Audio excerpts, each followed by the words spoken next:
दोस्तों, आज के भागदौड़ के जमाने में किसी के पास भी टाइम नहीं है। लेकिन ऐसा क्यों है? क्या लोगों के पास बहुत ज्यादा काम है? लेखक कहते हैं कि ध्यान से देखा जाए तो लोगों के पास काम तो ज्यादा है, लेकिन वो शैलो वर्क है। उनके पास काम की क्वांटिटी तो ज्यादा है, लेकिन क्वालिटी नहीं है। और ज्यादातर लोग घंटों ईमेल चेक करेंगे, ट्विटर के ट्वीट्स पढ़ेंगे, ब्लॉग पढ़ते रहते हैं, यूट्यूब देखेंगे, रील्स देखेंगे, फेसबुक स्क्रॉल करेंगे। ये सब कहने को तो काम है, लेकिन ये डीप वर्क में नहीं आता है। अगर आपको लाइफ में दूसरों से आगे बढ़ना है तो डीप वर्क करना सीखना होगा।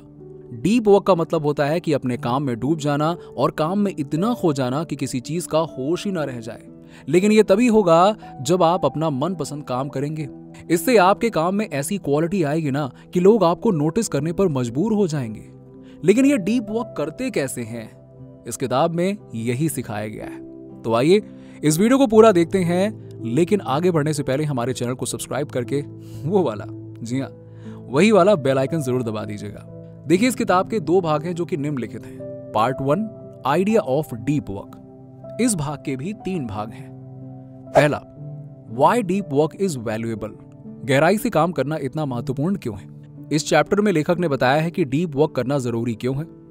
आपने देखा होगा कि बहुत से लोग काम के नाम पर बस फॉर्मेलिटी करते हैं। इससे उनका काम किसी को पसंद नहीं आता है। जैसे कुछ स्टूडेंट्स बहुत लगन से असाइनमेंट बनाते हैं, उसमें बहुत इंटरेस्ट लेते हैं। वहीं कुछ स्टूडेंट्स ऐसे असाइनमेंट बनाते हैं कि मानो बस घास काटी हो, टाइम पास किया हो। अब आप बताइए, टीचर्स किस असाइनमेंट को ज्यादा मार्क्स देंगे और किस स्टूडेंट ने ज्यादा सीखा होगा?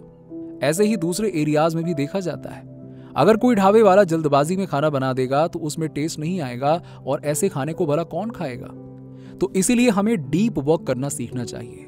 ऊपर तो नॉर्मल एग्जाम्पल दिए थे, लेकिन डीप वर्क से वास्तव में आप में 2 एबिलिटी पैदा हो जाती हैं जो आपको सारी दुनिया से आगे कर देती हैं, और तभी आप एवरेज से ऊपर उठते हो और लाइफ में सफल होते हो। तो वो 2 एबिलिटीज हैं। पहला, you learn to complicated task. आप मुश्किल काम करना सीखते हो। अगर आप डीप वर्क करना सीख जाते हो ना, तो आप बहुत कॉम्प्लिकेटेड काम करना सीख जाते हो। जैसे डॉक्टर बहुत बार कॉम्प्लिकेटेड ऑपरेशन करते हैं।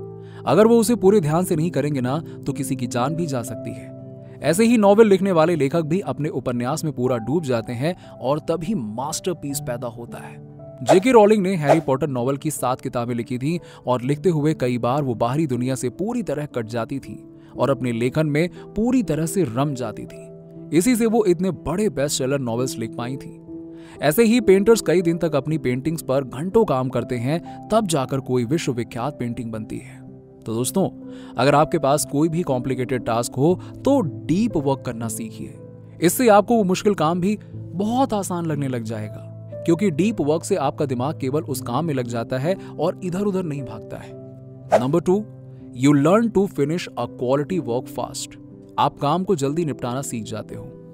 डीप वर्क करने से आप में जो दूसरी एबिलिटी आ जाती है वो है स्पीड। आप क्वालिटी वर्क करना तो सीख ही जाते हो, लेकिन इससे आपकी स्पीड भी बढ़ जाती है। अगर आपको स्टडी करनी हो तो उसमें पूरा फोकस डाल दें तो आप बाकी स्टूडेंट्स की अपेक्षा ज्यादा याद कर पाएंगे। लेकिन आपको ये बार बार करना होगा। इससे आप सारी किताबें दूसरों के मुकाबले फास्ट पढ़ पाएंगे। इसीलिए डीप वर्क करें, शैलो वर्क नहीं। Number 3, deep work is rare. Deep work दुर्लभ है। दोस्तों, आपने पुराने जमाने के राजाओं के किले तो देखे ही होंगे ना। क्या उनका आर्किटेक्चर देखकर हम मेस्मराइज नहीं हो जाते हैं? वाह, इतने बड़े बड़े किले, इतनी महीन नक्काशी, इतने शानदार डिजाइन, क्या बात है, एकदम मजा आ गया, है ना? और वो भी तब जब मशीनें नहीं होती थी। यही था डीप वर्क जो इतना इम्पैक्ट छोड़ रहा है। उन लोगों ने इतनी मेहनत से चीजें बनाई है कि लोग आज भी उसको देखने आते हैं, उसकी तारीफ करते हैं। वो वर्ल्ड हेरिटेज साइट बन जाती हैं, कोई तो दुनिया का अजूबा बन जाती है। वहीं दूसरी ओर आजकल के घरों में देख लो, ऐसा लगता है कि बस रेक्टेंगल या क्यूब बना दिया गया हो, या फिर ट्रेन के डब्बे जैसे कमरे बना दिए गए हो। 4 दीवार, एक छत और एक फर्श, लो बन गया कमरा, और हर घर आजकल एक जैसा ही लगता है। पहले घरों की भी अपनी पर्सनैलिटी हुआ करती थी, लेकिन अब तो घर भी कॉपी पेस्ट जैसे लगते हैं, और ये सब बड़ी बड़ी आधुनिक मशीन से बनते हैं, तब ऐसा होता है। इसीलिए कहा गया है कि डीप वर्क दुर्लभ हो गया है, लेकिन उनका काम भीड़ में भी स्टैंड आउट करता है। स्टीव जॉब हमेशा डीप वर्क किया करते थे। जब सब लोग सो रहे होते थे तो वो काम में जुटे रहते थे, और नतीजा सबको पता है। लेकिन आजकल के लोग डीप वर्क क्यों नहीं कर पाते हैं? क्योंकि वो जरूरी और गैर जरूरी में अंतर नहीं कर पाते हैं। जब एक एम्प्लॉय ऑफिस पहुंचता है तो देखता है कि बहुत सारा काम है, वो हर ईमेल का जवाब देने लगते हैं। इससे उनका बहुत सारा टाइम और एनर्जी वेस्ट हो जाता है। बहुत से ईमेल का उत्तर देना जरूरी ही नहीं होता है। मान लीजिए किसी ने हेट मेल भेजी है तो इसे पढ़कर एम्प्लॉय का मूड खराब हो जाएगा और वो बहुत सा टाइम उसका सही रिप्लाई देने में लगा देगा। क्या है ये, टाइम वेस्ट है। इससे वो डीप वर्क कैसे कर पाएगा? इसके अलावा कुछ लोग सिर्फ बिजी नजर आने के लिए फालतू के काम करते रहते हैं। इससे उन्हें लगता है कि वो बहुत इंपॉर्टेंट काम कर रहे हैं। मान लीजिए कि किसी ने आधे घंटे में पावर पॉइंट बनाया है, इसके बाद 2 घंटे तक उसे लाल पीला करता रहेगा। उसे लगेगा कि वाह क्या सजावट की है उसने, क्या बढ़िया काम किया है उसने, लेकिन एक्चुअली में इसे डीप वर्क नहीं कहा जा सकता है। इससे अच्छा तो ये होता कि उस समय वो रिसर्च करके एक अच्छा खासा डेटा निकालता, एक अच्छी खासे पॉइंट्स निकालता, वो बहुत अच्छा होता। फेसबुक ने एक बहुत ही रोचक चीज शुरू की है जिससे एम्प्लॉय डीप वर्क कर सकें। एम्प्लॉयज को केबिन देने की बजाय वो एक ही हॉल में बैठने के लिए बोलते हैं। इससे सारे लोग मिलकर काम कर पाते हैं और किसी को भी कुछ पूछना होता है तो वो बोलकर ही पूछ लेते हैं। ऐसा नहीं है कि उसके कमरे तक जाने में बहुत सा टाइम वेस्ट कर देंगे। जैसे हमारे यहाँ सरकारी दफ्तरों में फाइल एक कमरे से दूसरे कमरे तक घूमती रहती है और कोई काम वाम नहीं होता है, बस फाइल घूमती रहती है। तो दोस्तों, डीप वर्क दुर्लभ हो चुका है और आप इस दुर्लभ चीज को करना सीखें। इससे आप भीड़ में अलग नजर आएंगे और इसी से आगे चलकर सफलता भी पालेंगे। Number 4, deep work is meaningful. Deep work बहुत काम का होता है। दोस्तों, इस संसार में जितनी भी चीजों को मास्टरपीस कहा जाता है ना, वो सब डीप वर्क की ही मिसाल है। चाहे वो लियोनार्डो दा विंची के स्कल्पचर्स हों या फिर पिकासो की पेंटिंग्स, सब अपने काम में खो जाते थे, इतना डीप हो जाते थे कि कुछ अद्भुत सा निकाल के लेके आते थे। उन पर डिस्ट्रैक्शंस का कोई असर ही नहीं पड़ता था। रात हो या दिन, सर्दी हो या गर्मी, वो महान कलाकार हमेशा काम किया करते थे क्योंकि उन्हें अपने काम से प्यार था और उसमें लगन थी। इस किताब में रिक फ्यूरर का एग्जाम्पल दिया गया है। वो लोहार ब्लैक स्मिथ का काम करते हैं। वो पुराने जमाने की तलवार बनाने में एक्सपर्ट है जो हिस्टोरिक फिल्मों में इस्तेमाल होती हैं। अब ये तलवारें किसी मशीन से नहीं बनाई जा सकती। रिक इन्हें अपने हाथों से बनाते हैं जिनमें बहुत मेहनत लगती है और एक तलवार बनाने में उन्हें 8 घंटे लगते हैं। कई हथौड़े की हर चोट सटीक पड़नी चाहिए और रिक अपना डीप वर्क सीख चुके हैं। अब उनकी कोई भी चोट गलत नहीं होती है, ना ही वो अपने काम से ऊबते हैं और ना ही थकते हैं, क्योंकि उन्होंने डीप वर्क करना सीख लिया है। वो सोशल मीडिया से डिस्ट्रैक्ट नहीं होते हैं। उनका कोई फेसबुक अकाउंट नहीं है, फिर भी वो काफी फेमस हैं और उन पर एक डॉक्यूमेंट्री भी बन चुकी है, आप यूट्यूब पर जाकर देख सकते हैं। यस, स्टैनफोर्ड यूनिवर्सिटी की साइकोलॉजी की प्रोफेसर लॉरा ने एक बार ब्रेन के अमेगडला पर रिसर्च किया था। और अमेगडला हमारे दिमाग का एक पार्ट है जो हमारे इमोशंस को कंट्रोल करता है। उन्होंने सक्सेसफुल और निचले स्तर की जॉब करने वाले लोगों को कुछ पॉजिटिव और नेगेटिव इमेजेस दिखाई थी और एमआरआई के जरिए अमेगडला की एक्टिविटी को देखा। उन्होंने देखा कि सक्सेसफुल लोगों को जब नेगेटिव इमेजेस दिखाई गई तो अमेगडला ने ज्यादा रिस्पॉन्ड नहीं किया, लेकिन जब पॉजिटिव इमेजेस दिखाई गई तो उसमें काफी रिस्पॉन्स देखने को मिला। इसके उल्टे गरीब या छोटी जॉब करने वालों के अमेगडला ने दोनों ही इमेजेस के लिए काफी रिस्पॉन्ड किया। इससे लॉरा ने कंक्लूजन निकाला कि जो लोग सक्सेसफुल होते हैं वो नेगेटिव चीजों को इग्नोर कर देते हैं, उन्हें अप्रिशिएट नहीं करते हैं, यानी उनमें उलझते भी नहीं हैं। वो केवल पॉजिटिव चीजों को पसंद करते हैं और उनकी ही तारीफ करते हैं और यही कारण है कि वो जिंदगी में आगे बढ़ जाते हैं। आपने भी नोटिस किया होगा कि कुछ लोग सिर्फ एक छोटे से झगड़े पर सारी जिंदगी बिता देते हैं और आगे नहीं बढ़ते हैं। तो इन एग्जाम्पल से हमें यही पता चलता है कि डीप वर्क ही मीनिंगफुल है और हमें सच्ची खुशी देता है, क्योंकि ये उन्हें सफल बना देता है जिससे पैसा और अमीरी खुद हमारे पास आ जाती है। जैसे रिक ने अपने काम पर डीप वर्क किया, आज वो बहुत ही अमीर, फेमस और सक्सेसफुल हो चुके हैं, सिर्फ पुराने जमाने की लेकिन बेमिसाल तलवार बनाने के लिए। जबकि हमें लगता है कि टेक्नोलॉजी के प्रोडक्ट बनाने से ही हम सक्सेसफुल हो सकते हैं। इसलिए आपका काम कितना भी छोटा क्यों ना हो, उसे मीनिंगफुल बनाइए, उस पर डीप वर्क कीजिए। Part 2, rules. इस पार्ट में आप सीखेंगे कि आखिरकार डीप वर्क करें कैसे।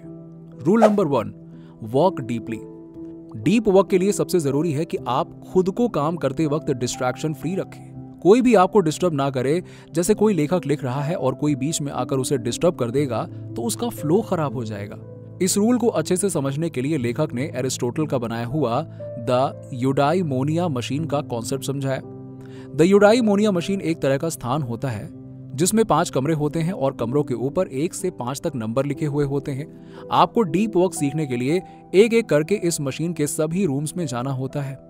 रूम नंबर 1, सबसे पहले आदमी को पहले कमरे में भेजा जाता है और इस कमरे में उसे बताया जाता है कि उसे एक बहुत ही जरूरी काम करने के लिए भेजा जा रहा है। इस काम में कोई भी गलती नहीं होनी चाहिए, अन्यथा वो जिम्मेदार होगा। इससे वो इंसान थोड़ा टेंस हो जाता है, लेकिन थोड़ा स्ट्रेस उसके लिए अच्छा होता है, क्योंकि वो इसके लिए मेंटली प्रिपेयर हो जाता है और सोच लेता है कि मुझे अब कुछ देर के लिए सीरियस हो जाना है। रूम नंबर 2, इस कमरे में उससे उस काम से रिलेटेड कुछ प्रश्न पूछे जाते हैं जो आपको क्यूरियस और एक्साइट कर देते हैं, क्योंकि क्यूरियोसिटी से ही बड़े बड़े आविष्कार हो पाते हैं। रूम नंबर 3, तीसरे रूम में अब उसे काम दे दिया जाता है। वहां वो सारी चीजें होती हैं जो उस प्रोजेक्ट को पूरा करने के लिए जरूरी होती हैं, ताकि उसे काम छोड़कर इधर उधर ना जाना पड़े। रूम नंबर 4, इस रूम में उससे कहा जाता है कि आप उस प्रोजेक्ट को कंप्लीट करने के लिए स्ट्रैटेजी बनाइए। इसमें पेपर्स में सारे स्टेप्स लिखने के लिए कहा जाता है।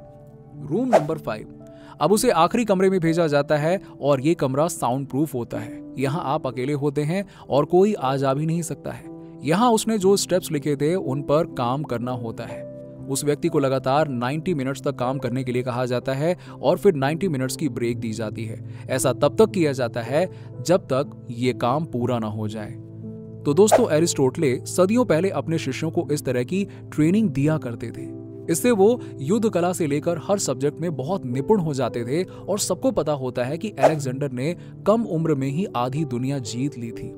आपको ये कॉन्सेप्ट सिंपल लग रहा होगा, लेकिन कभी किसी सैनिक को अकेले काम करना पड़ जाए तो बिना ट्रेनिंग के वो स्ट्रेस में आ जाएगा।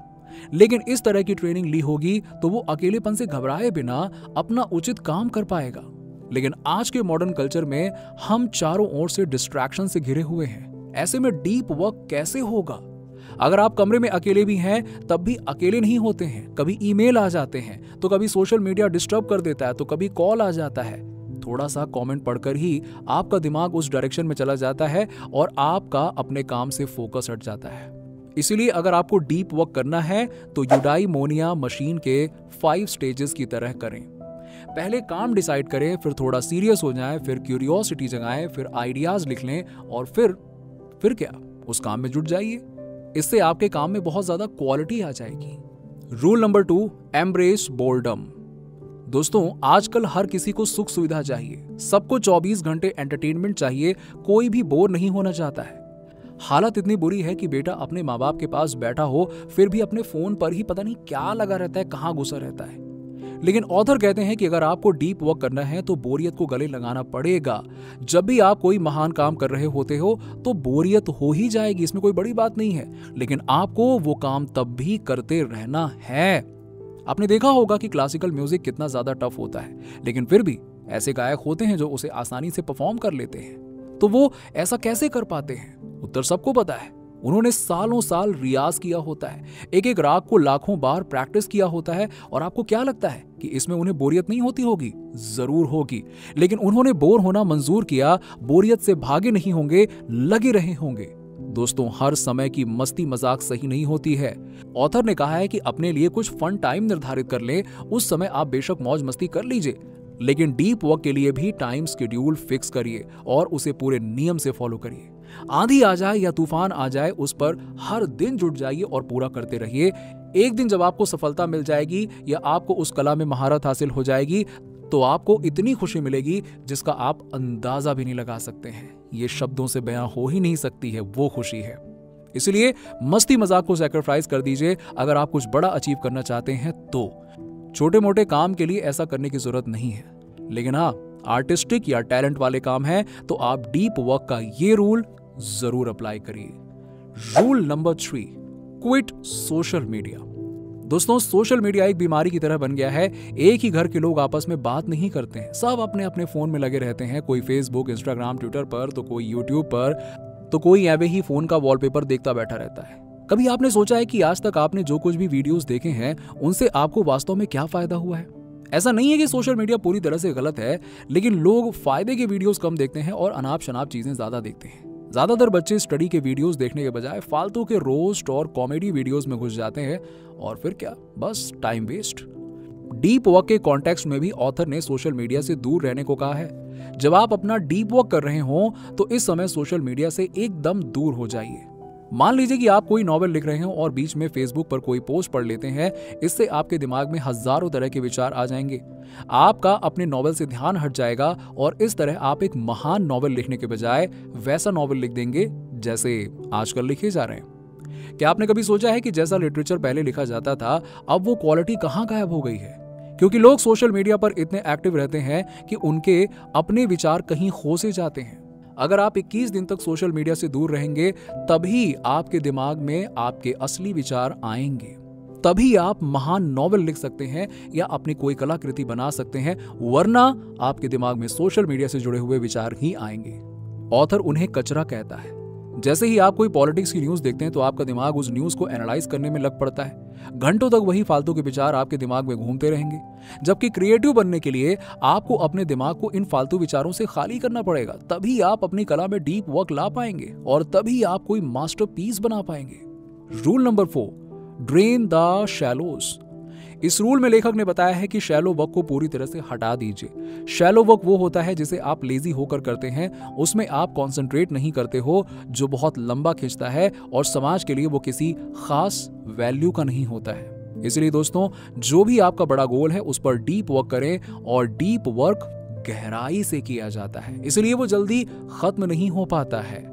कुछ स्टूडेंट्स बहुत ही ध्यान और लगन से स्टडी करते हैं, जहां दूसरे बच्चे 8 घंटे में ही अपना लेसन लर्न कर पाते हैं, वहीं ऐसे बच्चे 4 घंटे में ही कर लेते हैं, क्योंकि वो स्टडी करते वक्त हिलते ही नहीं है और कमरा बंद करके सारी डिस्ट्रैक्शन से दूर रहकर पढ़ाई करते हैं। एक कंपनी ने बहुत रोचक एक्सपेरिमेंट किया था, पता है क्या? 37 सिग्नल्स कंपनी सॉफ्टवेयर बनाती थी। उन्होंने हफ्ते में 5 दिन काम करने की जगह 4 दिन काम करना शुरू कर दिया। उन्होंने देखा कि इससे उनके काम पर कोई असर नहीं पड़ा। मतलब कि अब 5 दिन में भी उतना ही काम होता था जितना कि 4 दिन में होता था, और इसका कारण था उन्होंने डीप वर्क करने पर फोकस किया था। जितने भी डिस्ट्रैक्शंस थी उन्होंने हटा दिया था। कोई भी एम्प्लॉय बार बार अपना फोन चेक नहीं करते थे, सब अपने काम पर फोकस करते थे, फालतू के ईमेल्स को रिप्लाई नहीं किया जाता था। तो इस तरह से सब सबक ले सकते हैं कि डीप वर्क से काम जल्दी किया जा सकता है, शैलो वर्क से काम लंबा खिंच जाता है। अगर आपकी स्टार्टअप है तो ईमेल का जवाब देने में टाइम वेस्ट ना करने लग जाएं। बहुत से ईमेल किसी काम के नहीं होते हैं। बहुत से कस्टमर्स बिना बात के भी ईमेल लिखते रहते हैं, इसीलिए उनसे डिस्ट्रैक्ट ना हो। अपनी इमेज ऐसी बनाएं कि लोग आपको केवल सीरियस काम के लिए ही ईमेल लिखें। 4 फिलॉसफीज फॉर डीप वर्क। इसके बाद ऑथर ने डीप वर्क के लिए 4 तरह की फिलॉसफी बताई है। इसमें जो भी आपको सूट करती है आप उसे अपना सकते हैं। Number 1, monastic philosophy. जिस तरह मोनेस्ट्री का कोई मॉन्क अपने आप को बाहर की दुनिया से एकदम अलग कर लेता है, आप भी उसी तरह कर सकते हैं। इससे आप अपने काम में पूरी तरह से ध्यान लगा पाएंगे और आपको कोई भी डिस्टर्बेंस नहीं होगी। Number 2, bimodal philosophy. इस तरह की फिलॉसफी में आप 2 अप्रोच लगा सकते हैं। जब आपको डीप वर्क करना हो तो मॉन्क की तरह बन जाइए और काम खत्म करके अपनी रोजमर्रा की जिंदगी में लौट आइए। ऐसा कार्ल जंग करते थे, जो एक बहुत ही फेमस साइकोलॉजिस्ट थे। जब उन्हें काम करना होता था तो अपने फार्म हाउस चले जाते थे और वहां एकांत में रहते थे। काम होने के बाद वो ज्यूरिक यानी कि स्विट्जरलैंड शहर में अपनी सोशल लाइफ में लौट आते थे। Number 3, rhythmic philosophy. इस तरह के डीप वर्क में आप दिन में या हफ्ते में अपने काम का शेड्यूल बना लेते हो। आप दिन का ऐसा टाइम चुने जब कोई आपको डिस्टर्ब ना करे, फिर हर दिन उसी समय पर उस काम को करते रहें। जैसे बहुत से ब्लॉगर सुबह उठकर अपनी ब्लॉग पोस्ट लिखते हैं या रात को जब सो जाते हैं तब अपने ब्लॉग पर काम करते हैं। Number 4, journalistic philosophy. आजकल की लाइफ के लिए ये फिलॉसफी ज्यादा कारगर हो सकती है। जैसे जर्नलिस्ट को कभी भी आर्टिकल लिखना पड़ सकता है तो वो उसी के अकॉर्डिंग खुद को एडजस्ट कर लेता है। आप भी ऐसा कर सकते हैं। जब आपको कोई जरूरी काम पड़े तो आप डीप वर्क वाली मोड में आ जाइए। सिंपल है। ये ना सोचें कि अभी मेरा मूड नहीं है या अभी ठीक टाइम नहीं है, क्योंकि देखा जाए तो परफेक्ट टाइम कभी आता ही नहीं है। कुछ ना कुछ कमी हमेशा रहती है। इसीलिए जब भी काम पड़े तो आप उसमें पूरी लगन से जुट जाइए। धीरे धीरे आपको इसकी आदत पड़ जाएगी। दोस्तों, आपके क्या विचार हैं इस वीडियो के बारे में नीचे हमें कमेंट सेक्शन में कमेंट करके जरूर बताइए। अगर वीडियो आपको अच्छा लगा हो तो लाइक करने के साथ साथ अपने दोस्तों और रिश्तेदारों के साथ में जरूर शेयर कीजिएगा, और ऐसे ही जानकारी पाने के लिए हमारे चैनल को सब्सक्राइब करके बेल आइकन जरूर दबा दीजिएगा। और हाँ, बताइए आप डीप वर्क करते हैं या फिर शैलो वर्क, मतलब यहाँ वहाँ सोशल मीडिया में मस्ती मारते हुए काम करते हैं? जरा नीचे कमेंट सेक्शन में कमेंट करके बताइए। मिलते हैं आपसे अगले वीडियो में।